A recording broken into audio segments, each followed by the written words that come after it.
Documentação imobiliária é um tema que é dúvida de muitos, conhecimento de poucos. E esse é o tema do Resenha Cast Mob de hoje.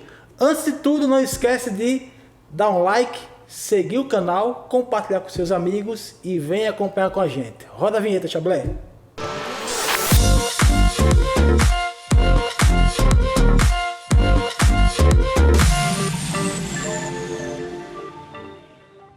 Chegamos ao episódio número 7 e o tema de hoje foi sugerido pelo nosso telespectador, o Biraci Júnior, que mora em Brasília.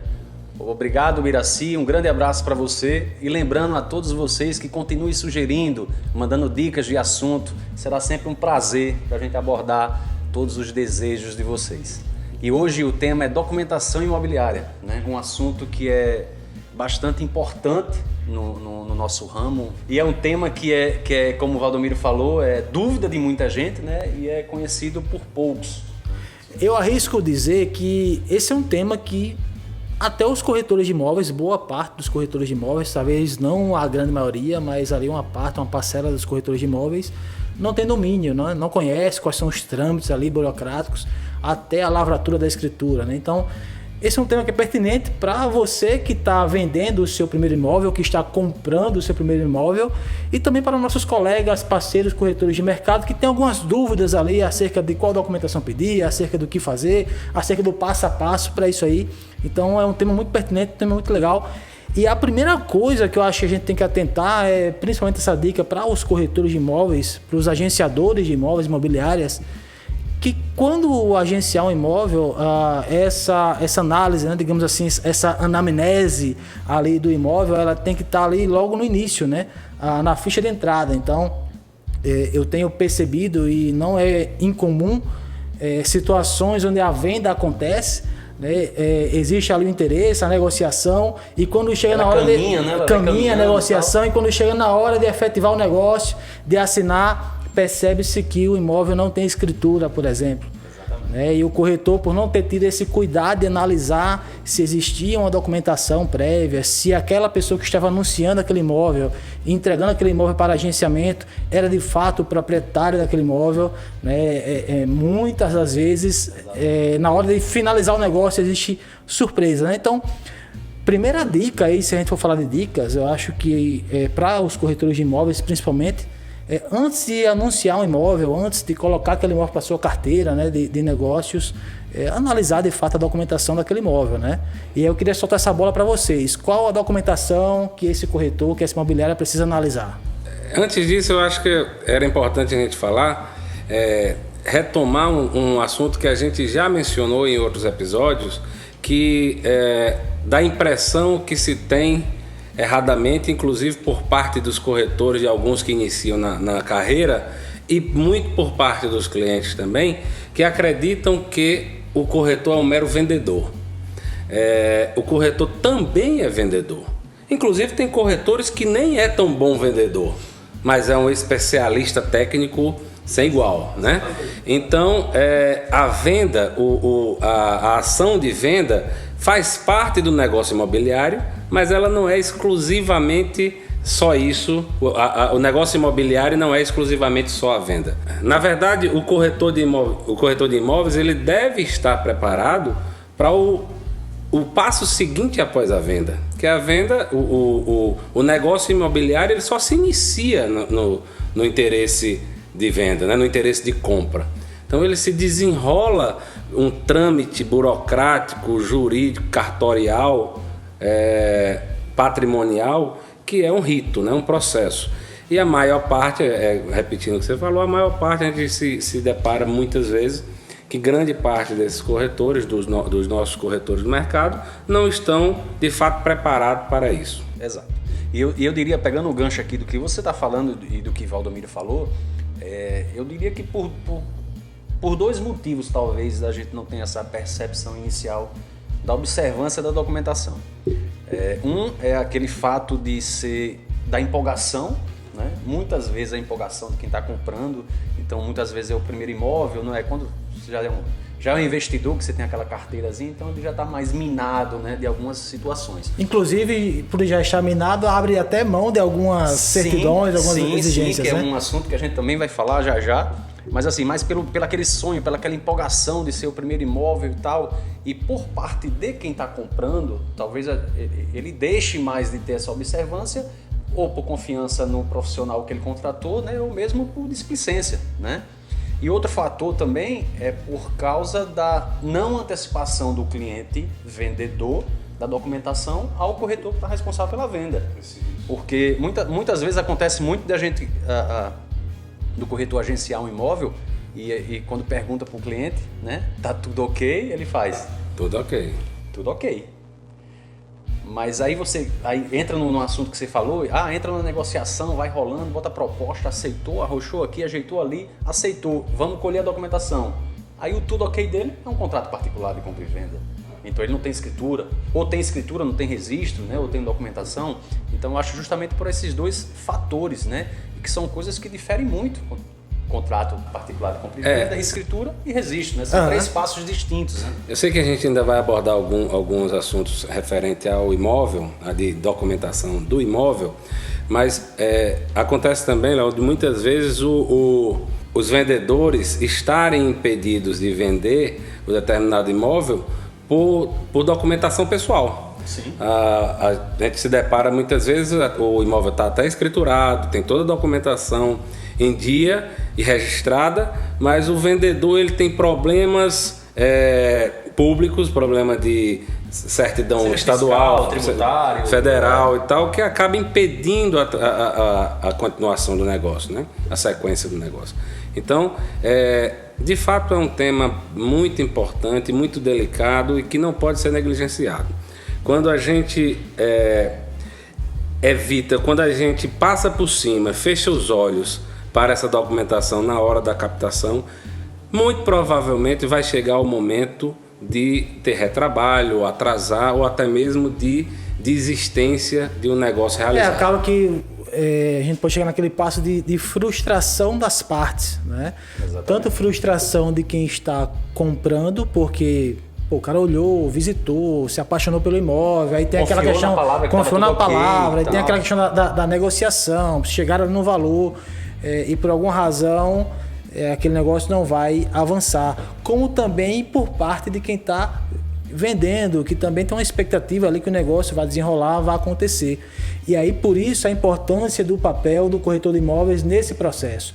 Porque muitas vezes o vendedor não sabe qual a documentação ele precisa apresentar, né? E, na verdade, a primeira vez que ele está fazendo isso na vida. Vezes, né? Na maioria das vezes o vendedor não sabe. Ele então, acha que está com tudo ok. Então, como o Hugo falou, ele tem um contrato de gaveta, digamos assim.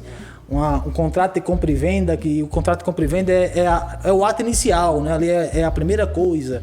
Então, às vezes, ele acredita que aquele contrato de compra e venda já é suficiente e é que já deu a propriedade para ele, né? Então, porque ele não sabe quais são os trâmites, quais são os ritos que acontecem. Por isso, é importante o corretor de imóveis estar no processo. A gente volta lá para um dos episódios que nós falamos da importância da figura, do papel do corretor de imóvel nesse processo. Que aí isso nunca vai deixar de existir. Logicamente, se o cliente ele tem todo o domínio dessa parte documental, cartorial, registro, ele não precisa da figura do corretor, né? O corretor ele está ali justamente para isso, porque às vezes o vendedor não sabe qual documentação precisa apresentar, o vendedor não sabe quais as certidões ele precisa apresentar, e às vezes ele vai frustrar o negócio, mas não teve culpa na maioria dos casos, porque por não conhecer, né? E às vezes a frustração não é só da não consolidação do negócio. Às vezes é de um atraso perpétuo, né? Porque assim, o fato do imóvel não estar escriturado e registrado, ele não quer dizer que ele está impedido de vender. Ele apenas é um processo que ele não deu continuidade e que muitas vezes vai levar apenas um atraso, né? Seja ele pequeno para se concluir tudo, para entrar, pegar os vendedores, né, anteriores e tal, como pode ser também um impeditivo. Então são duas formas. O fato dele não não ter solução. Né? Pode não ter solução. Algumas vezes a gente pega contrato que a gente resolve, né? O processo vai demorar mais um pouco, mas às vezes é uma pessoa que precisa da posse do imóvel de imediato, ele não vai ter, né? Nem é aconselhável você dar a posse do imóvel a ninguém sem a tramitação, sem o registro, sem a escritura, sem o registro, sem todos os passos. e acaba atrasando o cronograma, de repente, que ele planejou com a família, alguma coisa. Mas muitas vezes não é impeditivo e algumas vezes sim é impeditivo, né? Porque tem todo um histórico aí para trás. Puxando o gancho do que o Léo falou, você falou sobre a impressão que muitos proprietários têm, né, de que com o contrato ali de compra e venda, que é aquele contrato celebrado ali inicialmente, o acordo entre as partes, né? Geralmente é um contrato de promessa de compra e venda.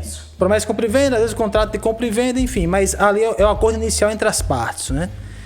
Então muitos proprietários têm a ideia de que aquilo ali já é suficiente. Essa semana, inclusive, eu recebi um amigo meu, me ligou e perguntou: Val, estou querendo comprar um imóvel, o proprietário falou que o imóvel não tem escritura, ele quer fazer comigo um contrato particular de compra e venda, ou seja, um contrato de gaveta. É seguro isso aí? E eu expliquei para ele quais são os trâmites e quais são os riscos, na verdade, que estão envolvidos nessa transação, né? Aconselhei, lógico, ele a não fazer o negócio. Mas eu queria que você, o Léo ou o Fernando falasse: existe o contrato de compra e venda, depois do contrato de compra e venda, quais são os outros contratos que vão ser celebrados? O contrato de compra e venda, na verdade, o contrato de compra e venda ele é o passo inicial, né? Eu diria que é a projeção de dos interesses, né? Então, assim, é o contrato inicial. Gostei do imóvel, me atrai, o cliente também aceitou minha proposta, então a gente vai se fazer a amarração inicial, né? A amarração entre as partes. Então, que a gente vai determinar ali as cláusulas, convencionar os acordos, tudo que vai ser... Vai estar ali expressa a vontade das partes, Você né? disse tudo, a vontade das partes vai estar ali expressa. Então, ali é o contrato inicial, ali me dá a garantia, né, de que eu consolidei o negócio. Então, assim, eu não vou precisar mais procurar um imóvel, ele não vai precisar mais procurar um vendedor, um comprador, e a gente vai dar o primeiro passo. Ali tem os termos desse negócio. Exatamente, mas não dá garantia de propriedade a ninguém. Depois desse passo aí, seria qual passo? Escritura? A escrituração, né? Então, assim, depois do passo do contrato de compra e venda, você tem que fazer a junção da documentação, a junção que, na verdade, tem que ser feita antes do contrato de compra e venda. Sim. Que é justamente isso. Não adianta você fazer um contrato de compra e venda e correr atrás e depois correr atrás da documentação. É certidão, aqui a gente já entra numa estrada que é muito longa, né? Então, aí vai verificar a certidão, estado civil, aí você fez um contrato de compra e venda, colocou o Fernando como vendedor, solteiro. Aí Fernando é casado, a mulher dele não está no contrato. E aí? Cadê? Né? Aí o comprador é Valdomiro. Aí, então a gente tem que observar a documentação, para a observância da documentação no contrato de compra e venda, ele não pode ser só do imóvel, ele tem que ser do imóvel e dos vendedores, dos envolvidos. Como você falou, situação fiscal, tributária, então são certidões que são exigidas, né? Eu tenho um caso de um amigo, muito provável que esteja nos assistindo, Tiago Galego, conhecido Tiago Galego. Ele comprou recentemente um imóvel conosco. Na verdade, ele vendeu um imóvel, nós vendemos o imóvel dele e na sequência ele comprou outro. Mas na venda, ele se surpreendeu, porque era a primeira vez que ele estava vendendo um imóvel. Ele disse: rapaz, eu nunca fui tão sabatinado assim na minha vida. Esse cara é pior do que concurso público. Para eu vender o imóvel, eu não sabia que era assim, porque a gente tira todas as certidões possíveis dele e da esposa dele, né? E aí faltava não sei o que, ficou faltando uma certidão federal, aí depois venceu a certidão estadual, aí teve que tirar novamente. Então ele ficou surpreso. Eu fiz: acostume-se, é assim. Certamente esse será seu primeiro imóvel vendido, mas terão outros, né? Então, exatamente. E eu conheci o Tiago com outro nome, né? Era Cabelinho de Anjo, né? Acerola. Homenagem para Tiago. Tiago comenta aí, Tiago. Eu não sabia que você tinha esses apelidos aí. Mas vamos lá, voltando para o assunto, falando aqui sobre essa questão das certidões, eu queria relacionar para quem está assistindo quais seriam as certidões, que as certidões, na verdade, elas precisam ser puxadas, né? A gente falando assim, no termo coloquial, elas precisam ser puxadas antes mesmo de a assinatura do contrato de compra e venda, né? Ou então até às vezes não sai, mas as partes deixarem sabendo. Quais seriam essa documentação do vendedor? RG e CPF, né, de ambos, se for casado. Se não for casado, certidão de estado civil, né, nascimento, ou certidão de casamento, se for casado. Isso. Ou certidão com averbação de divórcio, se for divorciado, enfim. Certidão negativa de débitos do condomínio. Sim. Importante demais saber se o atual proprietário tem débitos do condomínio, porque os débitos do condomínio acompanham a propriedade, é isso? Não acompanham o CPF, digamos assim. Então, se você comprou um apartamento lá, um imóvel, uma casa que está cheia de débitos no condomínio, vai acompanhar. Inclusive, quando chega no cartório que tem um débito, bate lá e volta, né? Bate lá e volta. O cartório nem recebe. O cartório nem recebe. Nem recebe. Isso. E é importante, só dando uma pausa aí nessa observação antes, porque é um documento que na prática normal dos dias só é solicitado no momento que se dá a entrada no cartório, né? Mas você pode ter uma surpresa. A gente já viu vários casos aí de débito de condomínio de 20 mil, de 30 mil, de imóveis fechados. Valores altíssimos e é bom. Você não necessariamente precisa pedir a certidão, fazer todo aquele processo de assinatura do síndico ou do administrador da empresa e reconhecer firma, mas você pode consultar se existe débito, né? Isso. Que dali você, inclusive se existir um débito e tiver um pacto entre as partes, você pode colocar até esse débito para se resolver constar esse contrato. Compra e venda. Perfeito. Depois de certidão da dívida ativa da União, certidão de débitos municipais, né? Certidão de débitos estaduais e federais. Às vezes tem proprietário que não consegue emitir a certidão estadual e basicamente porque existe um IPVA em atraso. Basta isso. IPVA em atraso vai impactar na emissão da certidão estadual. Às vezes ele nem sabe que está, né? Às vezes ele nem sabe que tem, né? Certidão negativa trabalhista.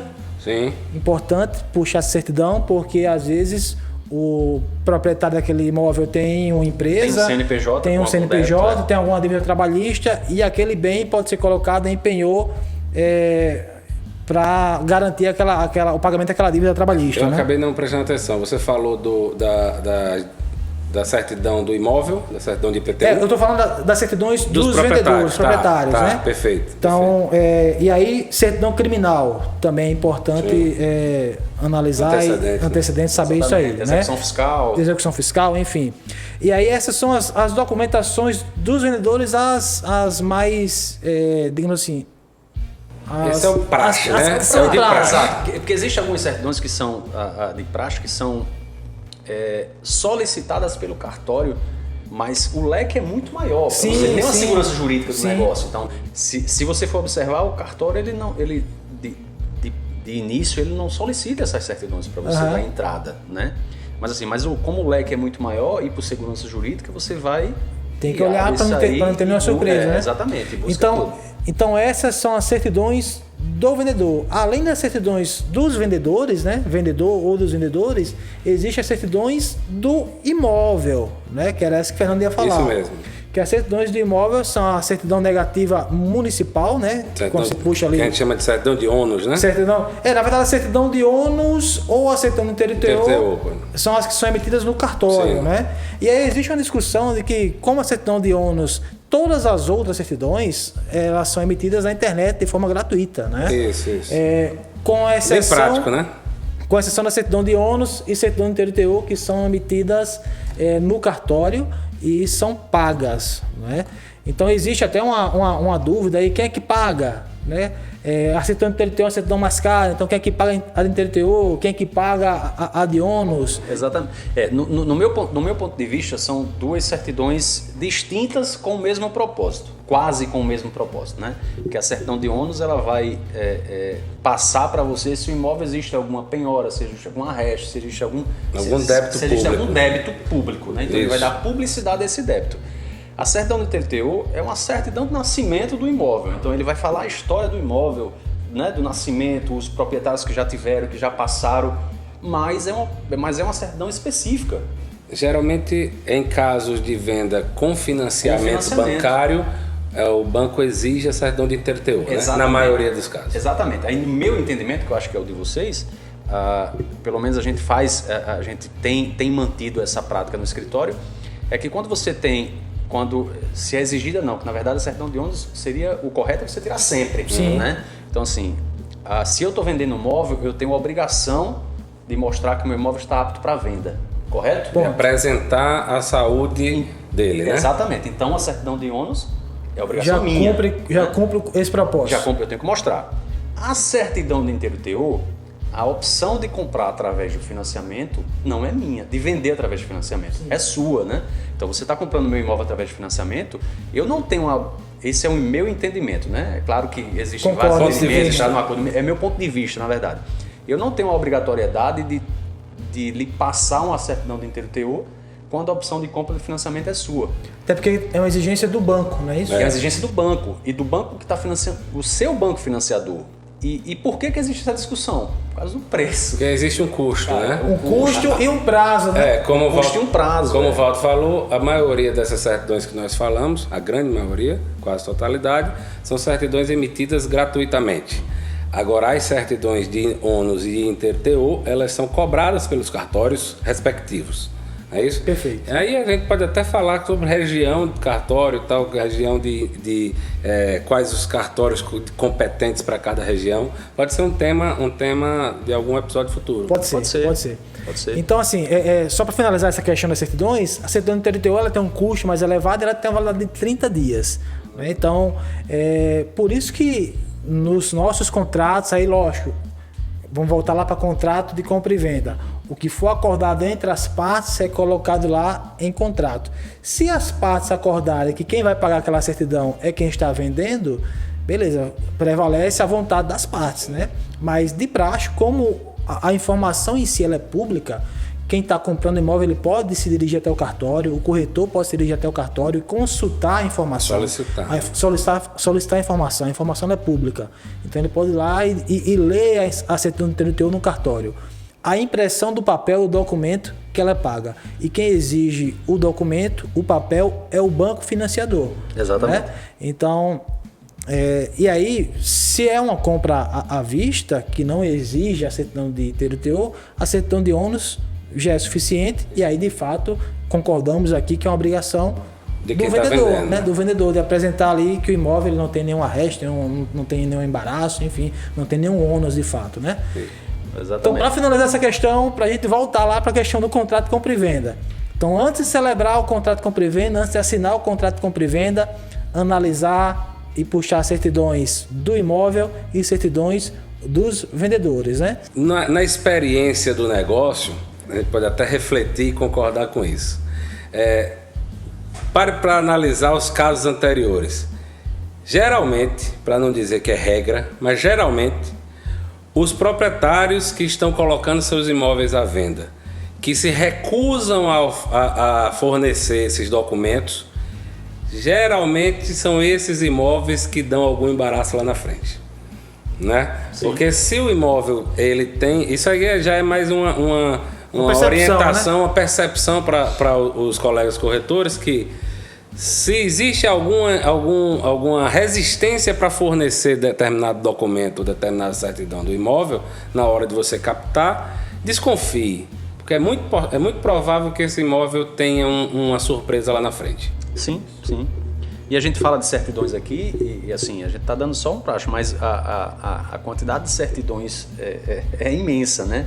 Assim, inclusive, falando em financiamento de banco para banco, sim, né? Porque existem umas certidões que são até uns palavrões, né? Certidão enfitêutica, certidão vintenária, certidão... Tem umas que nem se usa mais. Tem umas que nem se usa mais, então dependendo da instituição financeira também, ela pode exigir uma certidão a mais, sim, né? Inclusive, Natal tem umas particularidades que existem em alguns bairros aqui da capital que ainda pagam imposto referente a foreiros. São imóveis foreiros, União, exato, né? exato. Que pagam imposto para coroa portuguesa.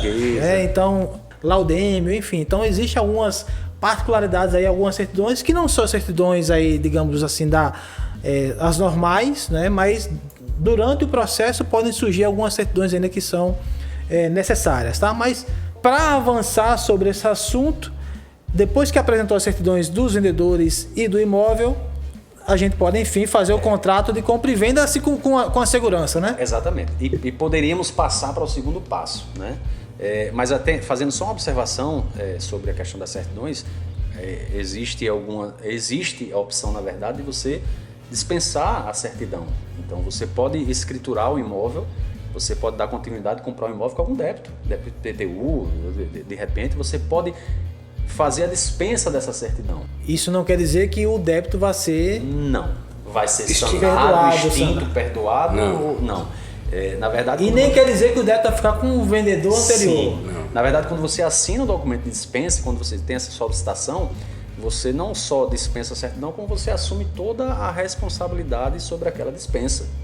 Então, Ou seja, você está declarando ao cartório que você é ciente daquele débito. Exatamente. E que está assumindo ele. exatamente. E você passa a ser o responsável por esse ônus. E você passa, e na verdade você só consegue chegar até a escrituração. Você consegue escriturar o imóvel, mas você não consegue dar o terceiro e definitivo passo, que é o registro.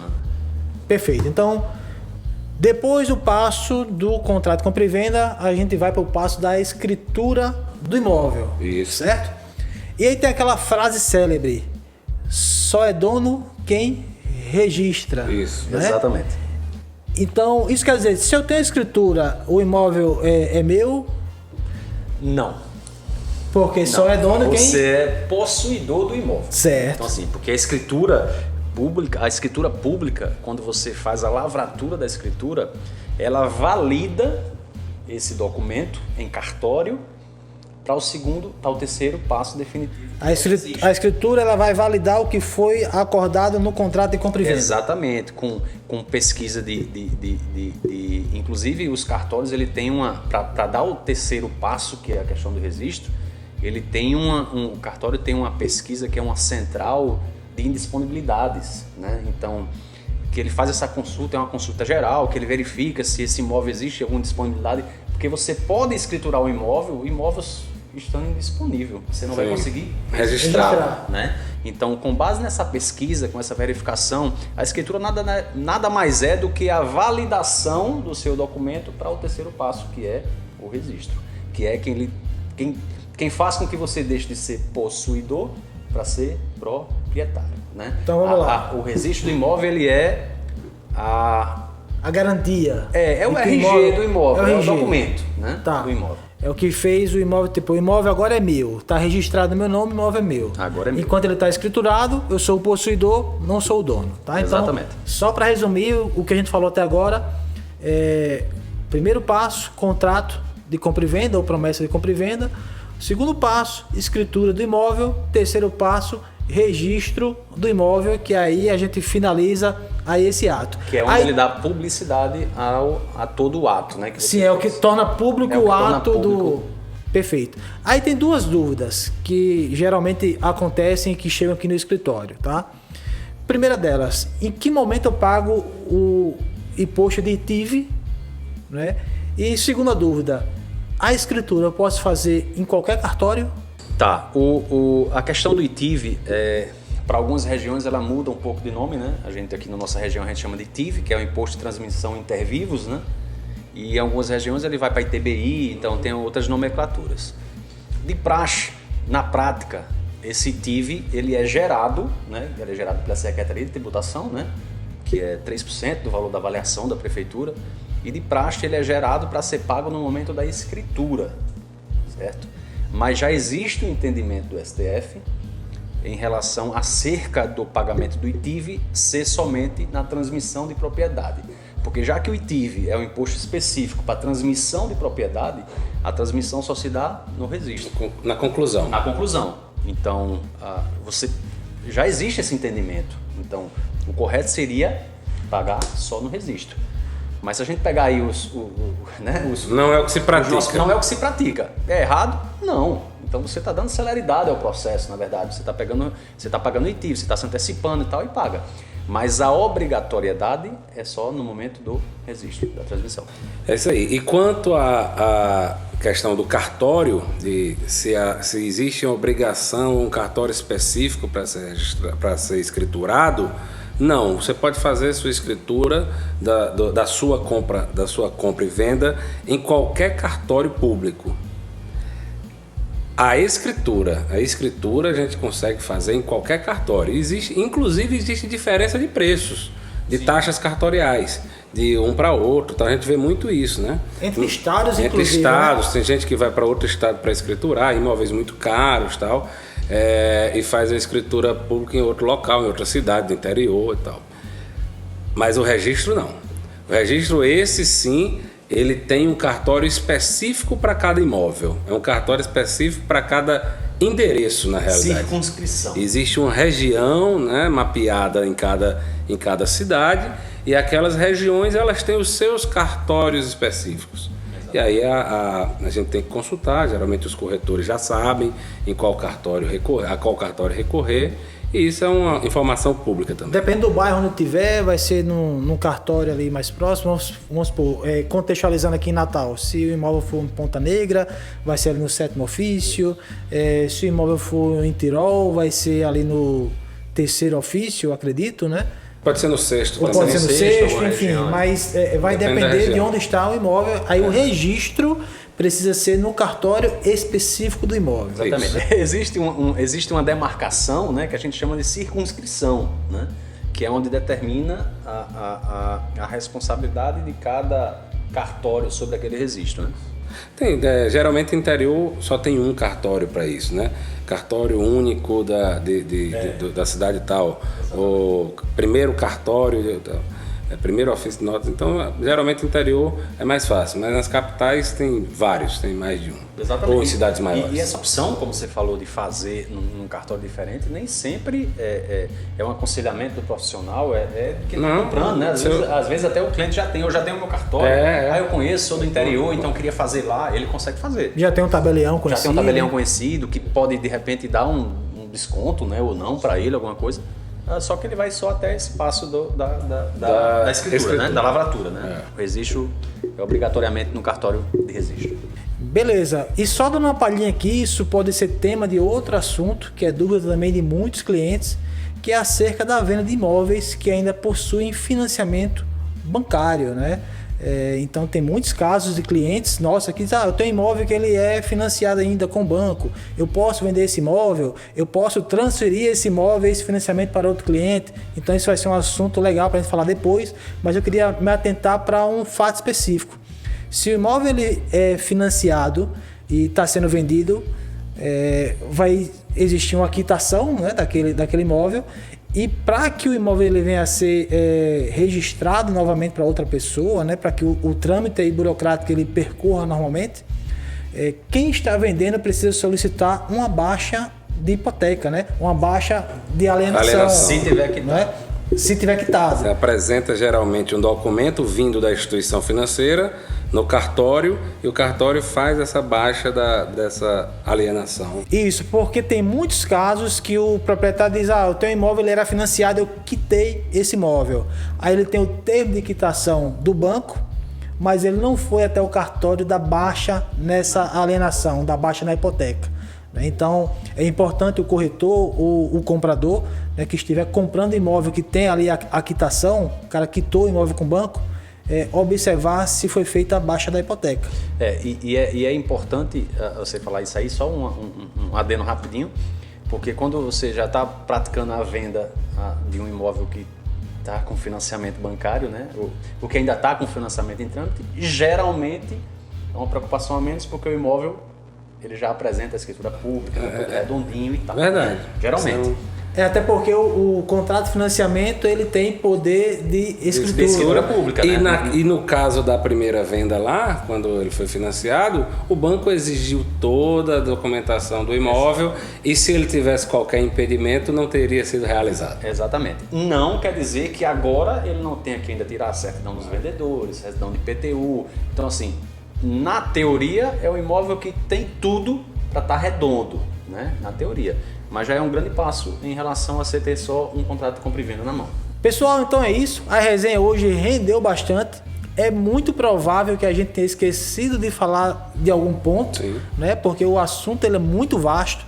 Então, caso a gente não tenha falado de algum assunto que seja a sua dúvida, pergunta aí nos comentários, manda aí no privado a pergunta, que será um prazer responder para você. E se a gente souber, né, tirar toda a sua dúvida. E se a gente não souber, a gente vai perguntar aos universitários, né? E a gente vai tirar a sua dúvida. Exatamente. E para você que ainda não é inscrito no nosso canal, vem aqui, se inscreve no nosso canal, ativa o sininho para receber as notificações, segue a gente nas redes sociais e um grande abraço. Valeu, pessoal. Foi um grande prazer estar mais uma vez com vocês. Nos encontramos no próximo episódio e um brinde ao Resenha Cast Mob. Um brinde.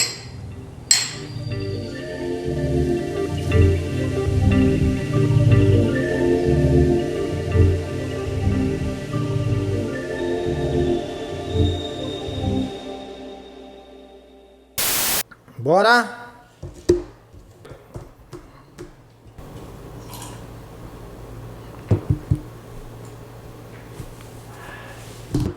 Na hora que os caras deram o golão, viu? Para de fazer esse truque. Desculpa, diretor. Vai deixar? Se você é espírito, fale seu nome. Que a gente chama de